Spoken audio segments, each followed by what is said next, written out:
Halo, Culprit Pace Bene, masih di Mea Culpa. Saya membuat video ini seadanya, seperti biasa juga seadanya. Tanggal 4 Oktober, Hari Raya Santo Fransiskus Assisi. Saya pengikut Fransiskus, masih percaya Yesus, tetapi dengan spiritualitas Fransiskus. Fransiskan ada banyak ya. Ada keluarga ordo pertama, ada ordo kedua, ada ordo ketiga. Saya termasuk ordo pertama, yang bungsu. Ordo pertama ini ada 3 bersaudara. Yang tertua itu OFM konventual, yang kedua OFM, yang ketiga kami yang bungsu OFM Kapusin. Mungkin ada juga yang ragu apakah yang tertua ini OFM atau OFM konventual. Biarlah abang-abang yang ribut. Tapi kami jelas yang paling muda, tahun 1527 ya, tahun 25 saya lupa. Itu tahun kemunculan kami Kapusin, dan saya termasuk salah satu anggotanya. Artinya sudah 500 tahun, 520 tahun kurang lebih mengarungi, itu 500 tahun lah mengarungi perjalanan dalam tugas-tugasnya. Dan kebetulan hari ini Hari Raya Santo Fransiskus. Selamat pesta buat para Fransiskan-Fransiskanes dan siapapun yang mengenal Fransiskus. Dan saya pikir sedemikian istimewa sampai Paus kita Bergoglio mengambil nama Fransiskus. Keluarga tadi ada ordo pertama 3 bersaudara, OFM konventual, OFM saja, dan OFM Kapusin. Keluarga kedua ini adalah yang Claris, anggota pengikut-pengikut Santa Clara. Dan yang ketiga ini terbagi 2 lagi, ordo ketiga regular dan sekular.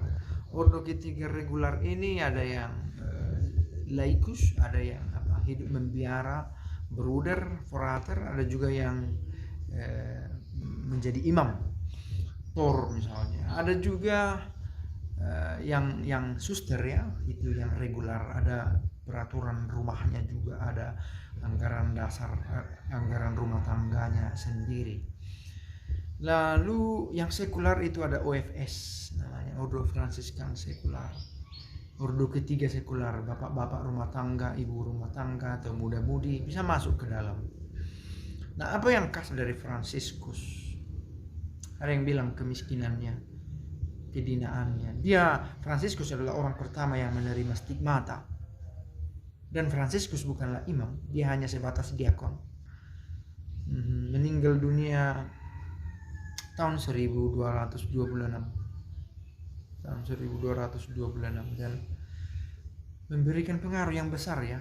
Meskipun dia tidak pernah bercita-cita untuk mengubah dunia. Dia hanya mau menjadi mawar kecil, katanya, bunga-bunga kecil seperti di tepi jalan, violetti, yang memberikan keindahan bagi yang melihatnya. Tapi ternyata cita-cita kecil itu berdampak ke yang jauh lebih luas, mengubah dunia.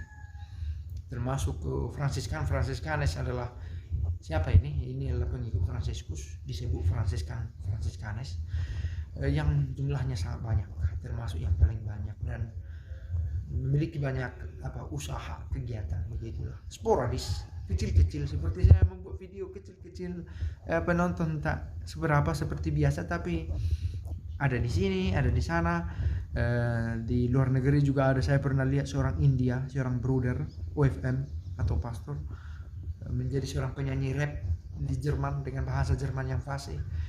Itu salah satu jenis pewartaan, dan ada banyak lagi, termasuk calon Beato Carlo Acutis ini seorang penggemar Fransiskus, maka jenazahnya pun dimakamkan di Assisi, padahal keluarganya kembali ke Milan.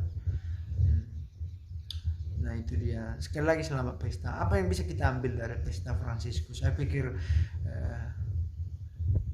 bergembira, gitu ya, dalam kesederhanaan. Mungkin kita tidak punya banyak, tetapi yang sedikit itu kita syukuri. Mungkin ya saya bisa bergembira.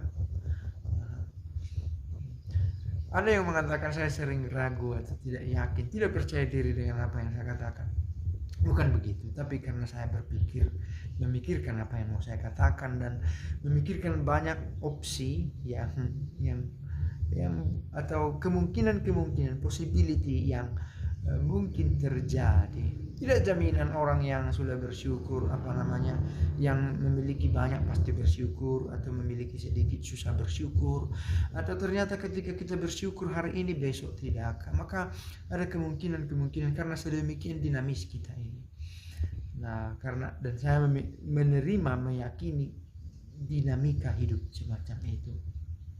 Hari ini sanggup berbicara lantang, besok ciut. Hari ini ciut, besok lantang. Sometimes up, sometimes down. Tetapi ketika entah up, entah down, kita mencoba konsisten mengulang hal-hal yang baik.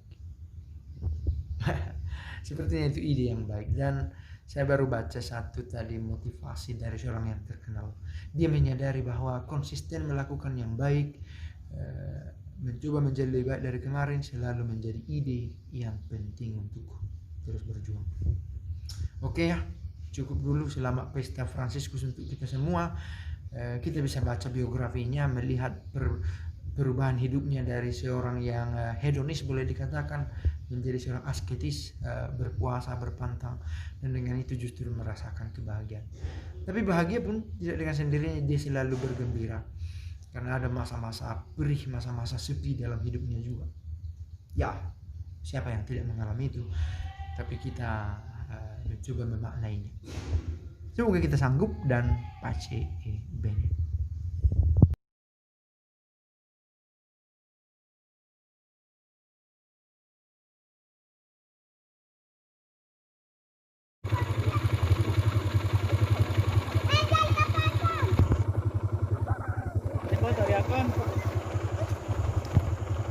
Boleh juga.